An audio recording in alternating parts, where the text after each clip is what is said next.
अजितदादांच्या जाण्यानंतर बारामती विधानसभेची पोटनिवडणूक ही बिनविरोध व्हावी अशी संपूर्ण महाराष्ट्राची इच्छा होती। त्यावरती मुख्यमंत्री देवेंद्र फडणवीस आणि अगदी शरद पवारांनी सुद्धा हिरवा कंदील दाखवला होता। त्यामुळे ही निवडणूक बिनविरोधच होणार असं वाटत होतं, पण त्यामध्ये आता ट्विस्ट आलाय। पोटनिवडणुकीसाठी अर्ज दाखल करण्याच्या पहिल्याच दिवशी 3 उमेदवारांनी अर्ज दाखल केले आणि विशेष म्हणजे या तिघांपैकी एकही उमेदवार हा बारामती मतदारसंघातला नाहीये। इतकंच नाही तर ओबीसी नेते लक्ष्मण हाकेंनी सुद्धा ही पोटनिवडणूक बिनविरोध होऊ देणार नाही असं म्हणून शड्डू ठोकलाय। काँग्रेसने सुद्धा या निवडणुकीमध्ये उमेदवार उतरवणार असल्याचं सांगितलंय। यात सगळ्या ट्विस्टमुळे सध्या राजकीय वर्तुळामध्ये वेगळी चर्चा रंगली। नक्की या पोटनिवडणुकीमध्ये काय घडणार? दादांना श्रद्धांजली म्हणून खरंच ही निवडणूक बिनविरोध होणार का, की अर्ज दाखल केलेले छोटे मोठे नेते हे मार्केट खाऊन जाणार? जाणून घेणार आहोत आजच्या व्हिडिओमध्ये। नमस्कार, मी शुभम गोरे आणि तुम्ही पाहताय लगाव बत्ती। 1992 पासून बारामती म्हणजे अजितदादा आणि अजितदादा म्हणजे बारामती असं समीकरण होतं। पण 28 जानेवारी 2026ला दादांचा विमान अपघातामध्ये मृत्यू झाला आणि बारामतीचं नेतृत्व हे पोरकं झालं। या घटनेनंतर बारामतीच्या रिक्त झालेल्या या जागेवरती पोटनिवडणूक जाहीर झाली। मुख्यमंत्री देवेंद्र फडणवीस यांच्यापासून ते शरद पवारांपर्यंत सर्वांची एकच सुप्त इच्छा होती की ही निवडणूक बिनविरोध व्हावी।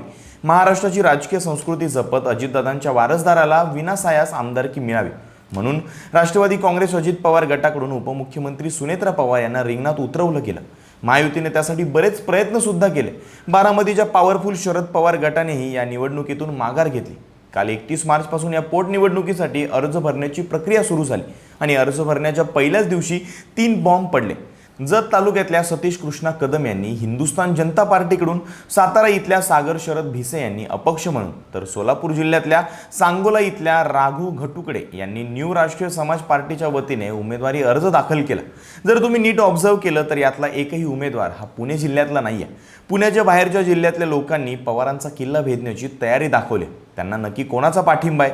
ही राजकीय खेळी आहे की फक्त मतं खाण्यासाठी केलेली खेळी आहे हे आपल्याला 4 मेला निकाल लागल्यानंतर कळेलच। पण या 3 अर्जावरून तरी तुर्तास ही पोटनिवडणूक बिनविरोध होणार नाहीये हे निश्चित कळून येत आहे। या निवडणुकीत आणखी मोठा ट्विस्ट आणला तो ओबीसी नेते लक्ष्मण हाके यांनी। हाके यांनी थेट घोषणा केली की आम्ही बारामती लढणार आणि ताकदीने लढणार। आपल्या महाराष्ट्रामध्ये अशी परंपरा आहे की एखाद्या मोठ्या नेत्याचं निधन झालं तर त्या कुटुंबातल्या व्यक्तीला सन्मानाने निवडून दिलं जातं। पण लक्ष्मण हाके यांचं असं म्हणणं आहे की रमेश वांजळे असू देत किंवा लक्ष्मण जगताप असू देत, त्यांच्या निधनानंतर पोटनिवडणुका झाल्याच होत्या, मग बारामतीलाच वेगळा न्याय का? जर प्रत्येक वेळी नेत्यांच्या निधनानंतर निवडणुका बिनविरोध व्हायला लागल्या तर सामान्य कार्यकर्त्याला संधी कधी मिळणार? लोकशाही टिकवायची असेल तर निवडणुका या व्हायलाच हव्या, मग समोर कोणीही असो। या त्यांच्या वक्तव्यामुळे ते स्वतः किंवा त्यांच्या समाजाचा उमेदवार या निवडणुकीसाठी देऊ शकतात हे खात्रीशीर दिसून येते। इतकंच नाही तर हाके असंही म्हणाले की शरद पवारांना आणि पार्थ पवारांना जसं राज्यसभेवरती पाठवलं गेलं तसं सुनेत्रा पवारांना सहानुभूती म्हणून विधान परिषदेवरती पाठवून द्यावं आणि विधानसभेची जागा ही सामान्य कार्यकर्त्यांसाठी मोकळी ठेवावी। काही दिवसांपूर्वी बारामतीच्याच अहिल्यादेवी होळकर मेडिकल कॉलेजला अजित पवारांचं नाव देण्याचा निर्णय घेण्यात आला होता। पण होळकर वंशजांच्या मागणीनंतर राज्य सरकारने तो निर्णय मागे सुद्धा घेतला। पण यामुळे धनगर समाज आणि ओबीसी समाज हा नाराज झाला होता, ज्याला खतपाणी घालायचं काम लक्ष्मण हाके यांनी केलं।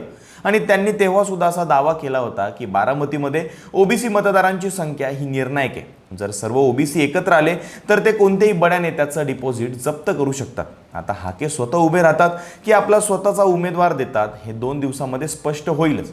अजून एक गोष्ट अशी की शरद पवारांनी जरी ही निवडणूक लढवणार नाही असं म्हटलं असलं तरी काँग्रेसने मात्र आपला हात पुढे केलाय। जिल्हा काँग्रेस कमिटीने बारामती लढवण्याची तयारी दर्शवली। जर काँग्रेसने उमेदवार दिला तर शरद पवार गटाची मतं ही कोणाकडे वळणार हा मोठा सस्पेन्स असणार आहे। कारण शरद पवार ज्या पद्धतीने राजकीय खेळी करत असतात त्यामुळे नेमका अंदाज लावणं सध्या तरी अशक्य आहे। त्यांनी ठरवलं तर काही होऊ शकतं। त्यामुळे शरद पवार सुद्धा आपल्या पुतण्याचा विचार करतायत की राजकारणाचा हे येणारा काळ सांगेलच।